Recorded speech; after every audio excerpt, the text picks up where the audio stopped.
Hello, কেন phone করছিলে বলো?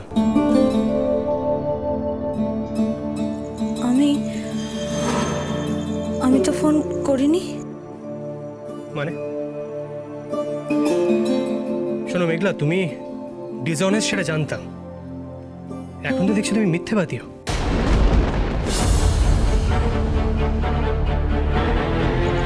আমি সত্যি বলছি অনুরাগ দা, আমি তোমাকে ফোন করিনি। শোনো মেঘলা, তোমার ফোন থেকে যখন মিস কল পেয়েছি তখন তোমাকে নিশ্চয়ই জিজ্ঞেস করবো। আমার ফোন থেকে? কিন্তু আমি তো। মেঘলা, তুমি কি আমার সঙ্গে ইয়ার্কি মারছো? খুব ক্লিয়ার করে একটা কথা তোমায় বলে রাখছি, আমার সঙ্গে ইয়ার্কি মারার অধিকার কিন্তু আমি তোমায় দিইনি।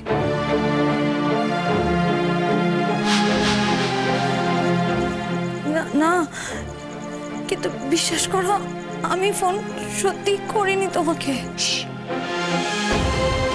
Shut up. এরপরে যদি এই একই জিনিস আবার রিপিট হয় তাহলে কিন্তু তোমার সম্মান রক্ষার দায়িত্ব আমার নয়।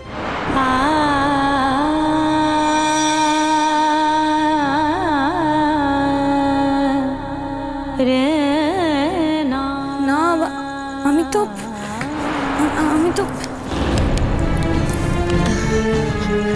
অনুরাগ, কি হয়েছে?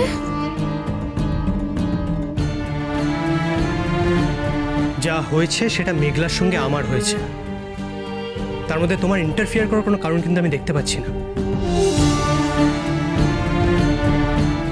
এখন ব্যস্ত আছি, পরে কথা হবে, রাখলাম। ওকে।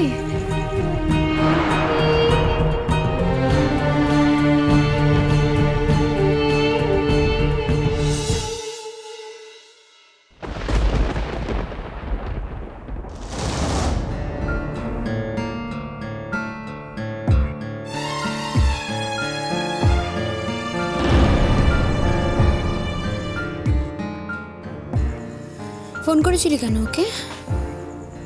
আমি তো করিনি। তাহলে কি বলছিল অনুরাগ তোকে?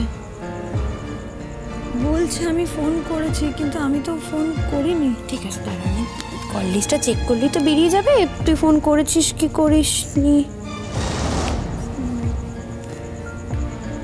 এই তো তোর ফোন থেকে অনুরাগের ফোনে 7-8 বার কল গেছে, মিসড কল তো।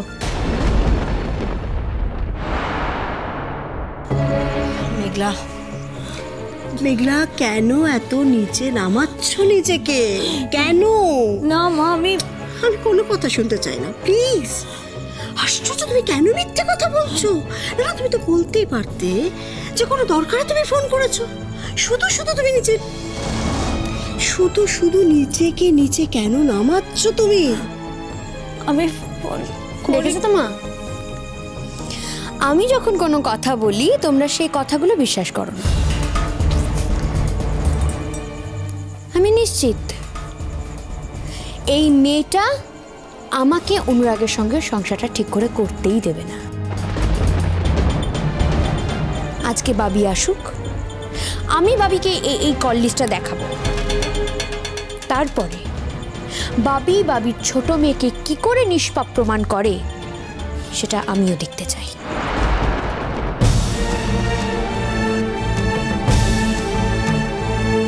বড্ড নিচে নামছো তুমি মেঘলা।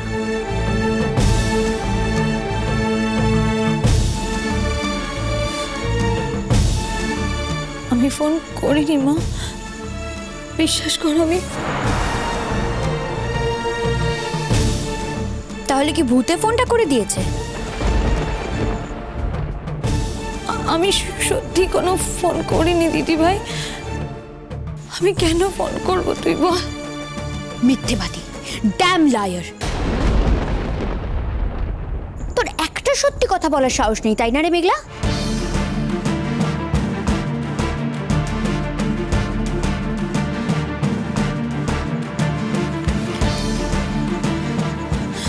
দিদি ভাই, একদম ছবি না আমাকে, একদম ছবি না। আমি কেন ফোন করব তুই বল আমার। তুই দূর হয়ে যা আমার চোখের সামনে থেকে মেঘলা, দূর হয়ে যা। তুই আমার কথাটা বিশ্বাস কর, আমি সত্যি।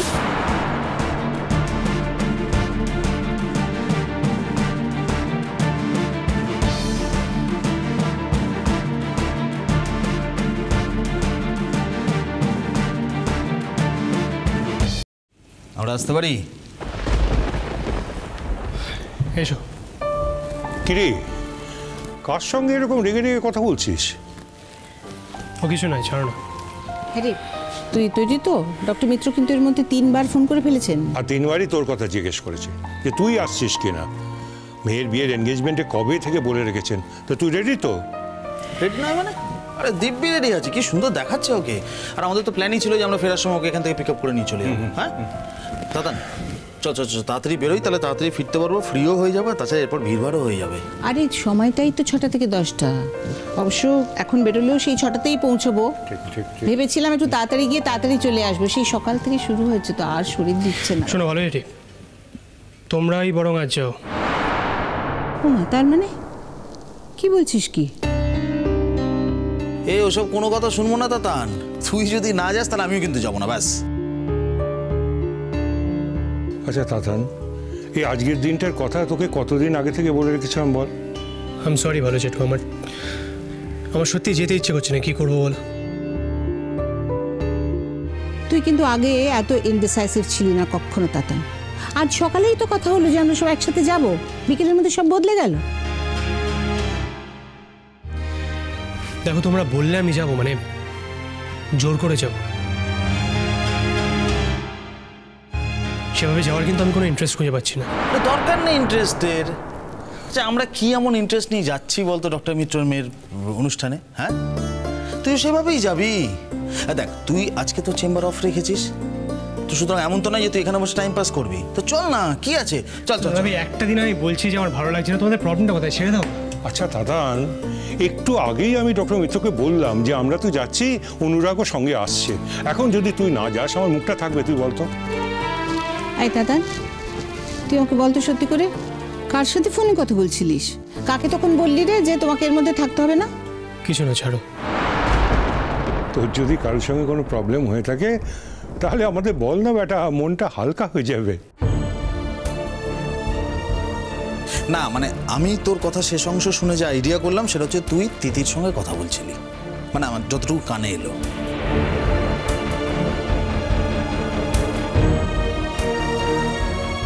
হ্যাঁ রে, এখনো তো বিয়ে করে বউ ঘরেই ওঠেনি, এত সকাল সকাল এত ঝগড়া করলে চলবে? আয় ছেলে, কি হয়েছে বলতো? কিছু না। দেখ, বলতে না চাইলে বলিস না, কিন্তু ঝামেলাটা ওখানেই হয়েছে। আচ্ছা একটা কথা বলতো, তোর আর ওর ঝামেলা, তার দায় আমরা কেন নেব? হ্যাঁ, আমি অদ্রিজাকে ফোন করছি, তাহলে তো যে তোর আর ওর ঝামেলা হবে তার দায় কেন আমরা ভোগ করবো না, এটা উত্তর দিতে হবে। দাদা ভাই, ডোন্ট।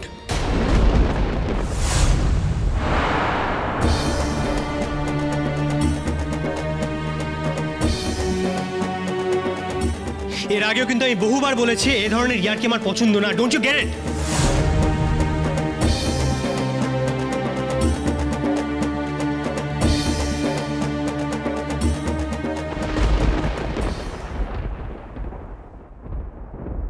উনি যদি মেঘলার সামনে আমাকে কাঁচ বলতে পারে, তাহলে আমার কাছে ওনার সম্মানটা কোথায়?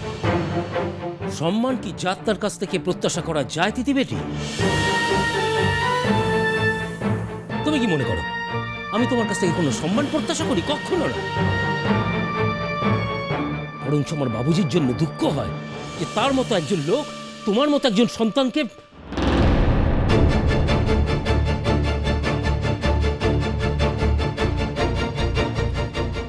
গুরুজি, আপনি কিন্তু আমাদের বাড়ি বয়ে এসে আমাকে অপমান করছেন। আমার বাবি, আমার মা কিন্তু আপনাকে এই অধিকারটি দেননি।